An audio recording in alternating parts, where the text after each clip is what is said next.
On the surface, Avatar: The Last Airbender and Star Wars seem like completely different stories, as if they would have nothing in common. And no, not this Airbender, I'm talking about this Airbender. One is a kids' TV show and the other is a sci-fi movie fantasy. One is about shooting lasers in space, and the other is about using martial arts to manipulate the elements around you. So in a lot of ways, they couldn't be further apart from each other. But underneath, they share very similar themes. Each story follows the path of the hero with 1,000 faces, whose destinies are to bring balance to the world, win epic battles, and really are both coming-of-age stories for boys. So today, I want to talk about the fall of Anakin Skywalker, Avatar: The Last Airbender, and what they teach us about love and power, how they differ, and how they teach young boys what it means to be men in the world today.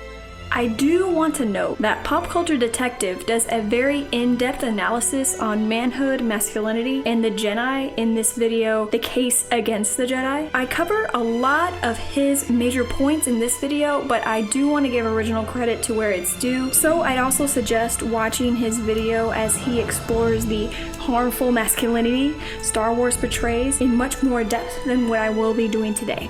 Many hardcore Star Wars fans would rather forget completely the second trilogy, and I wouldn't necessarily blame them, but today I'm actually really excited to talk about episodes 1 through 3 because of how interesting it is to examine the story underneath all of the CGI and the bad acting and just everything. So I ask you for a brief moment, forget the bad acting, forget the terrible character development, forget the CGI, and let's talk about the main story that carried the entire trilogy, the fall of Anakin Skywalker.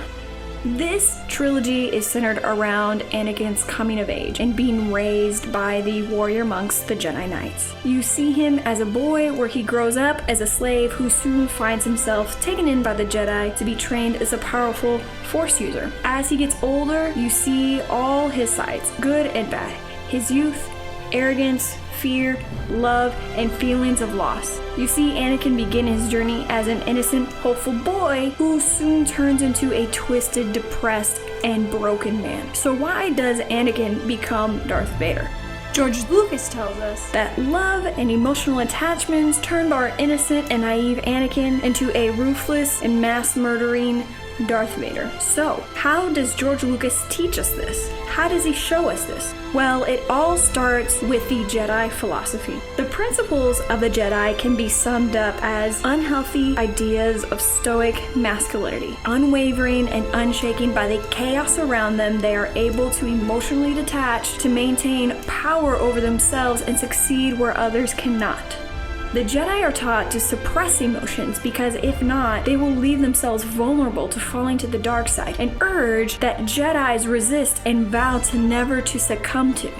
But it's especially interesting in how throughout this entire trilogy, emotions are centered around the feelings men have for women, specifically Anakin's feelings for his mother and then his wife Padme. Around the end of the first episode, Anakin is rejected by the Jedi Council because his strong feelings for his mother. The Jedi Masters shame Anakin for his feelings and explain that his feelings for his mother put him in a harmful state, making him weak and vulnerable to the dark side. All fears are looked down upon and seen as completely negative because fear is an indication of the loss of self-control, which is exactly what falling to the dark side means to the Jedi. What is so concerning about this portrayal of fear as a negative and unwanted emotion that must be suppressed, rather than portraying fear for what it really is, a natural, vital emotion and physical response to perceived danger. It is a biological mechanism that we use for survival. But the Jedi teach that it is an emotion not to be listened to because fear is a gateway drug to the dark side, a phrase actually coined by Pop Culture Detective. Fear isn't inherently a negative thing. It's not something that can be truly controlled or suppressed, but rather something that can be managed in healthy ways or not so healthy ways. And this is why children are taken from such a young age by the Jedi, because the Jedi teachings lack the knowledge to empower their students with emotional intelligence. So if a child is taken when they are young and not able to really develop emotional attachments and emotional weaknesses, they they are less likely to fall to the dark side and end up becoming a problem for the Jedi later on as they've gotten older. This might be the bigger indicator of why Jedi fall to the dark side though. They are not taught emotional intelligence to maintain their mental health and so lash out in negative ways, plunging them deeper down the path of the dark side. Darth Sidious has been described by many as a psychopath or sociopath, terms that are used to describe individuals with ASD, or the term antisocial personality disorder. You'll see many YouTubers out there put Darth Sidious on their top 3 list at least of the darkest and most effective Sith Lords, and I wonder if his effectiveness as a Sith has anything to do with living his life with an untreated mental illness. Not to go so far to say that Anakin was suffering from antisocial personality disorder. By the time you see him in the 3rd movie though, he is almost completely broken, unable to deal with his depression and PTSD, lacking the social support from his fellow Jedi, nor having the emotional intelligence or tools to manage his emotions in healthy ways. His only outlet is to fall deeper towards the dark side. Comparing Anakin to the older and wiser Jedi Masters, emotional disconnection in this story is an indication of manhood itself. When Anakin is portrayed expressing any kind of negative emotion, especially crying, he is portrayed as losing his self-control and slowly following down the path of Darth Vader. Pop culture detective in his video, The Case Against the Jedi, brings up how scenes where Anakin is crying shows his loss of self-control, showing the weakness in his character and slowly following down the path towards Darth Vader. Through how George Lucas portrays Anakin's downfall, we are led to conclude that relationships with others, especially intimate relationships, lead men down the path of evil. Since Anakin is unable to control the feelings he has for the women in his life, he is doomed to a life as Darth Vader. So women, at their essence, as communicated by George Lucas, are the catalyst for man's loss of control, and it's part of a very misogynistic worldview teaching young men that they should be leery of normal and healthy feelings of intimacy in their relationships. So rather, it is more likely that emotional detachment and lack of emotional intelligence causes men to turn to the dark side instead of it being relationships and feelings of intimacy. In a way, you can say the Jedi created Darth Vader as a byproduct of their own teachings. So the story of the fall of Anakin Skywalker is a story about love and how falling in love with women causes men to lose control over themselves. But now let's take a look at a different interpretation of love and power. If you're not already familiar, Avatar: The Last Airbender is another boys coming of age story about Aang, the Avatar and Last Airbender, who works with his friends to restore balance to the world by defeating the evil Lord Ozai to end his imperialistic warmongering ways, resulting in mass destruction and genocide. Just like in Star Wars, the main character Aang follows the path of the hero with 1,000 faces, at first rejecting his destiny. Aang eventually comes to accept it, and as the show progresses, you follow him on his journey. Also similar to Anakin Skywalker, Aang has a love interest that on the surface holds him back because of this idea that intimate love and attachments control men and their ability to make rational decisions when it's most important. Specifically, a guru introduced in season 2 tells Aang that if he is unable to detach himself from his love, he won't be able to enter the Avatar state, a state of being that allows Aang to tap into the accumulated knowledge of bending from all of his past lives. He uses the power of this state several times throughout the series, allowing him to overcome his enemies and save countless lives. The story leads us to believe that using his Avatar state powers is the only way to resolve conflict, that being more powerful is the only way to defeat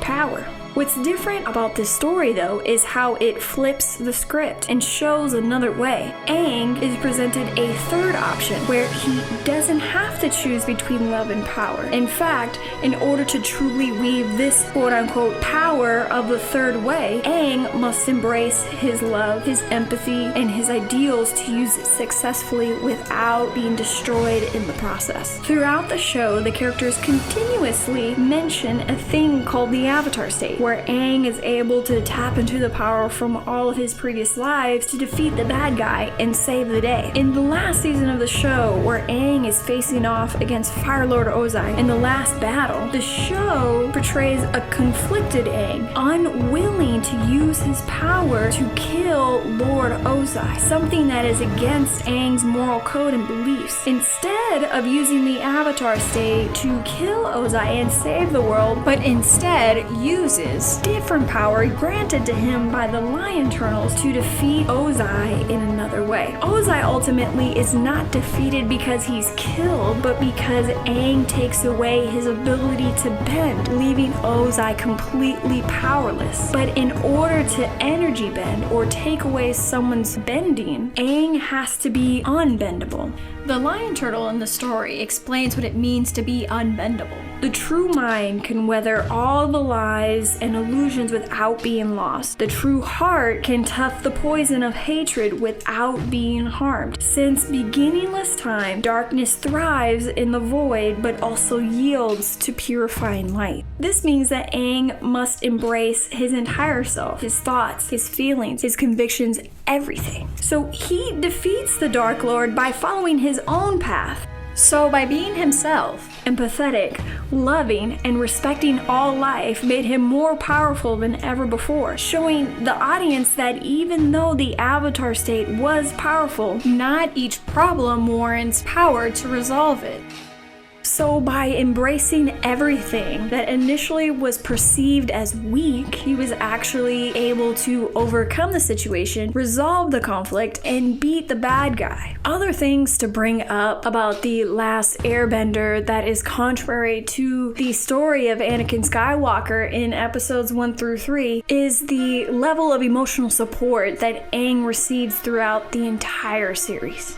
He works with his friends to save the world, and they all support each other ultimately at the end of the day. Sometimes they argue, sometimes they fight, but they are ultimately always there for each other, willing to put everything on the line so that they can keep each other safe and achieve the ultimate goal that they're looking to achieve, which is help bring the world back to balance. Though Anakin Skywalker has other Jedi Knights and Jedi Masters that he's working around to help him win battles against the Separatists, there was never a time where any of these Jedi Masters or Jedi Knights, including Yoda or Obi-Wan Kenobi, that give him either encouraging or insightful ways to deal with emotions. Being in battle and being in war, seeing people die and being around destruction can give even the strongest of us PTSD. That is just how it is. Dramatic events cause traumatic emotions, and if they are not able to deal with these things, people just follow down a spiral of darkness and depression, and even step into the realm of potential suicide. So, as you can see in the show The Last Airbender, he receives all of those things that Anakin really doesn't receive at all. Now, granted, with The Last Airbender being a kids' TV show, you don't necessarily see anyone die per se, but there is some violence. Yet, even still, the moments that Aang experiences in the show, if you were to make them more realistic and less kid-centric, you could still imagine someone potentially developing PTSD in some way, shape, or form. And the reason why Aang is able to go on and still be able to be unbendable in the last episode to defeat Lord Ozai, there's no way he can do that without the knowledge, the wisdom, and emotional support of others around him. So the contrast of these two stories are critical to analyze because they show us what we teach boys and men through our movies and our TV shows. You have the fall of Anakin Skywalker, a story that teaches how emotion, sensitivity, and love are the path to the dark side and a loss of self-control. But on the contrary, you have The Last Airbender that teaches power, love, and being true to one's own self aren't mutually exclusive, and that in fact, being true to those things produce a power even greater than what can be created by being stoic and unemotional and detached from the world. These stories show us the philosophies of the Jedi and how emotional attachment leads to mentally unhealthy individuals, unable to cope with their emotions and internal conflict. teaching boys that in order to be men, they must bottle their feelings is a very harmful form of masculinity. But this obviously isn't the only way. Shows like The Last Airbender can teach young boys to be aware of their emotions and accepting of themselves, and that's completely okay. It's okay to be an outlier and not follow the typical path of masculinity and embrace something that's outside of those lines. Technology has shown us who we are and what our society values, but the great things about stories is not only do they teach, they can also be changed. It is unto not just women, but also men to take control over the narrative we tell ourselves about men and boys and what it means to be a full and grown human being. So as much as I love Star Wars in general, the lore, the ethos, the backstory, I have to say that in this case, for these specific little teachings, I would say that The Last Airbender is definitely the better influence on children overall. So though I like Star Wars, I will say for this comparison, I would prefer the Airbender more just because of what it helps teach children. But that doesn't mean Star Wars doesn't have other meaningful or impactful things that, in my opinion, would be positive. Thank you so much for tuning in today. It took me a long time to get this script out because I just had to do a ton of research just to make sure that I was covering all my bases. I also had to watch a ton of Avatar: The Last Airbender because I realized that it had been a really long time since I'd seen the show, so it was really great to catch up on it and revisit these old episodes. Anyways, thank you so much for tuning in. It has been a pleasure to get this together. I hope you like it. In the comments below, let me know what you think. Do you agree? Do you disagree? Is Star Wars really a story of emotional stoicism and stoic masculinity? Do you believe in everything that I brought up about The Last Airbender, that even though it seems to utilize these standard tropes of masculinity and being strong and being emotionally detached, do you actually think that it takes this turn right at the end where it doesn't purport those things? So let me know what you think in the comments. I'd love to get a discussion going, and thank you so much for tuning in.